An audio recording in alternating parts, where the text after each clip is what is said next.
State has some very valuable information on this. And we never got because we were running, I think, 2, 3 hours late. Yes. And is it possible, I mean, and I respect, you know, Yeah. I'm telling this, would you support something like that? No. I've already spoken with Secretary of State Bill Garner after the meeting, and he gave me a brief history of how this came about. The bottom line is that we ratified like 12.5 states, we got into Carolina, explained Ohio as to what Representative Tremblay was alluding to. He's going to be writing a report for us, and I'm going to check with him yesterday. So, but I did have a discussion, and I asked him, do you want us to, hold on to the bill, have you finished it? No, it's just, he said, he just did it for historical purposes, and he has no problem with that moving forward with the bill.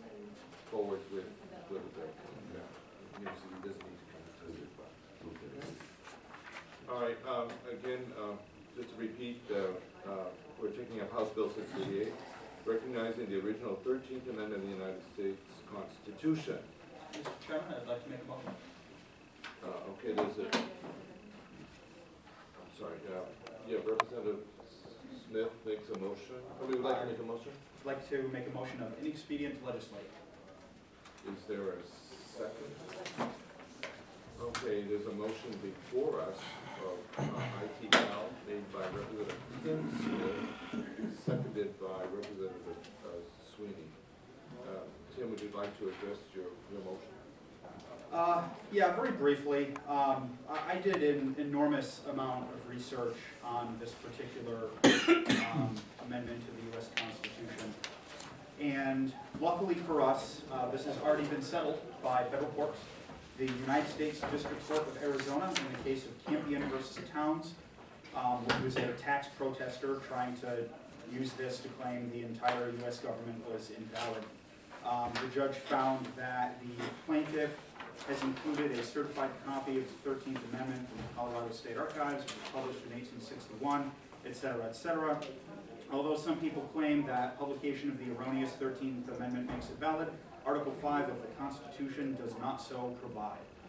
So again, luckily for us, this has already been settled by the U.S. District Court of Arizona. I see no reason to really spend any more time on it.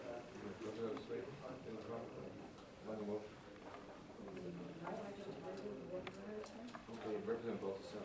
Thank you, Mr. Chairman.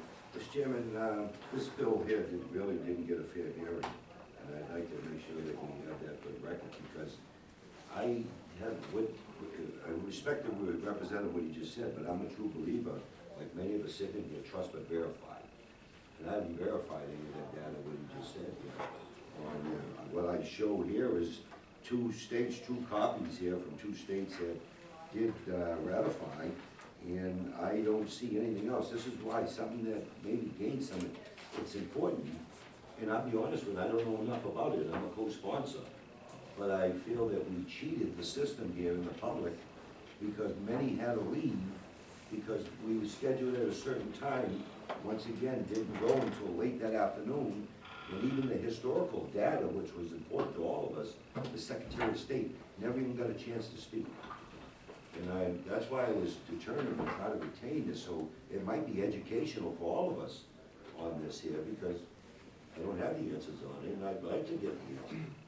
Okay, thank you, Representative Baltasar. I mean, first and foremost, we had 2.5 hours of hearings, so to say that it hasn't been there wasn't a fair hearing, I really question that. I think we did our utmost. You mentioned 2 states that ratified, actually there are 12.5 states that have ratified this.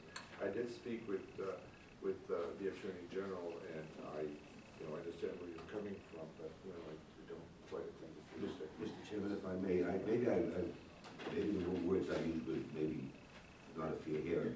When I say not a fair hearing, it wasn't a fair hearing to many people that had to leave.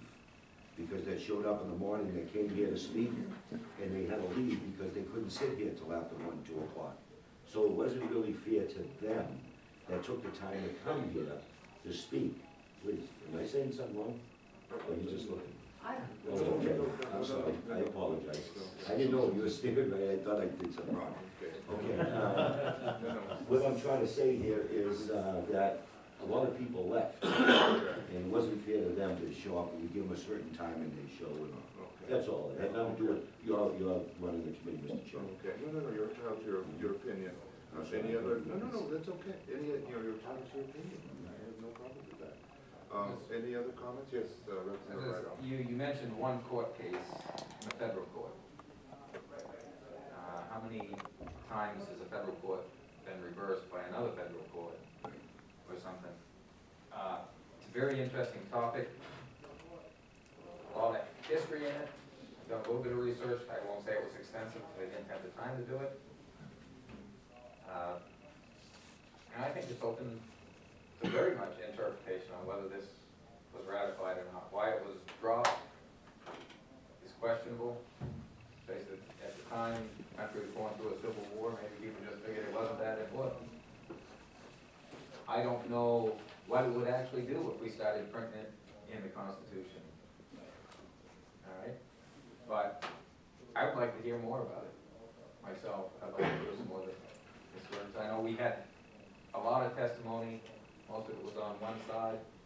There's a lot of history to it. We were presented a huge folder with volumes of information. And I know I haven't had time to research all that between my job, committees, and whatever.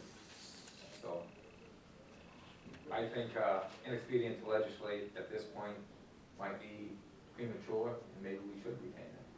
Okay, no, thank you. I mean, in defense of Representative Tim Smith, I mean, I did ask him just to be brief and mention one court ruling.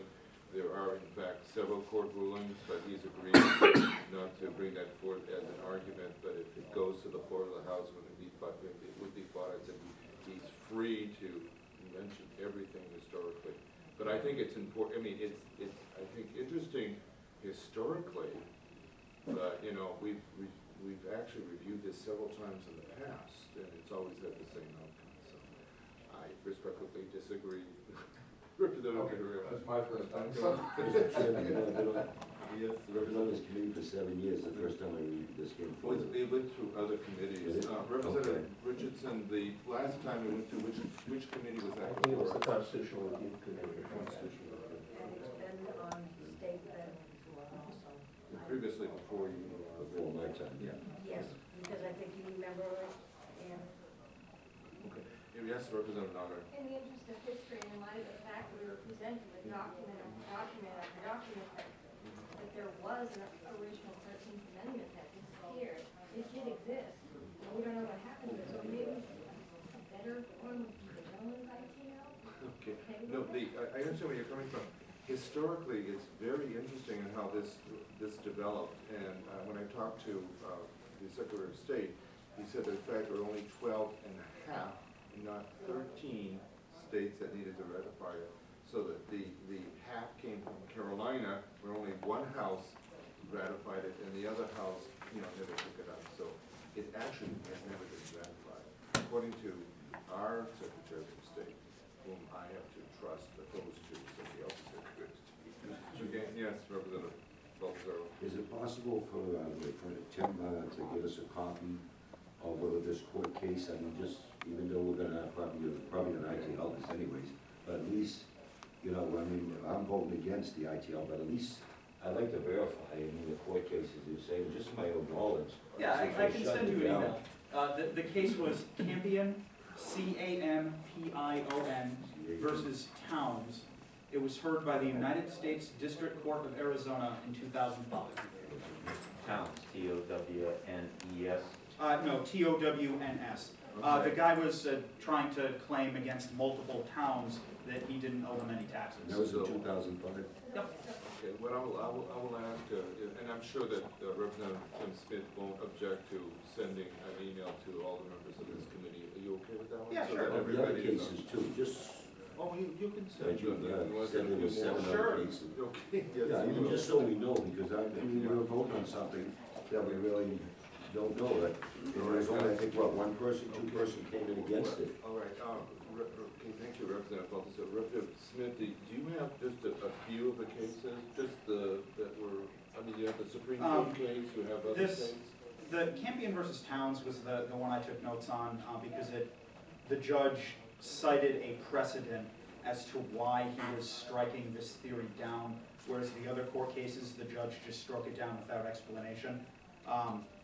And the judge's explanation that Article 5 of the Constitution does not so provide is really the key, because he points out that having an amendment to the Constitution printed in copies of the Constitution by the states does not itself constitute any form of ratification. You know, there's a process under Article 5 of the U.S. Constitution that needs to be followed for something to be ratified, and that was not completed with the Titles of Nobility Amendment. So, you know, obviously some of the states, like these 12 that ratified it, you know, I mean, this is the age of ink and quill, so they didn't probably have a real good understanding of what was going on up to the minute outside of their state. So it's inevitable that copies of the Constitution were printed with this non-ratified amendment attached, especially with like the War of 1812 and everything, just due to the timing. But those erroneous copies being printed, as again cited by the district judge in this case, does not provide for a ratification on the Article 5. Okay, thank you. Okay, any other discussions or questions? Seeing none, the motion before you is to ITL House Bill 638. The motion was made by Representative Tim Smith, seconded by Representative Sweeney. If you are in favor of the ITL, you will vote in the affirmative. If not, you will vote in the negative. That being said, I'll ask the clerk to call the roll. Representative Sweeney. Yes. Representative Richardson. Yes. Representative Shertliff votes yes. Representative Rogers. Yes. Representative Carey. I came in after. She wasn't here. Yeah, She wasn't here. She wasn't here, so. Representative Massimilla. Yes. Representative McCloskey. Yes. Representative Menier. Representative Tim Smith. Yes. Representative Baldessaro. No. Representative Priestley. Representative Lars Christensen's absent. Representative Todd Smith. No. Representative Lundgren is absent. Representative Notter. No. Representative Rideout. No. Representative Rollins. No. Representative LaBerge. Yes. And the motion carries 10 to 5. Okay, 10 to 5, this will go on the regular calendar. And I need reports, you'll do a minority report, or? I'll do one on the other bill and Okay, yeah, and you'll do the report on the first bill that was off passed. Okay.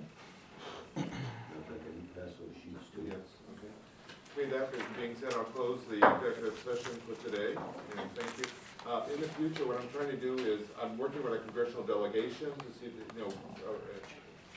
find out a good time so that we have most of them here, the four, like the two representatives and the congresswomen here.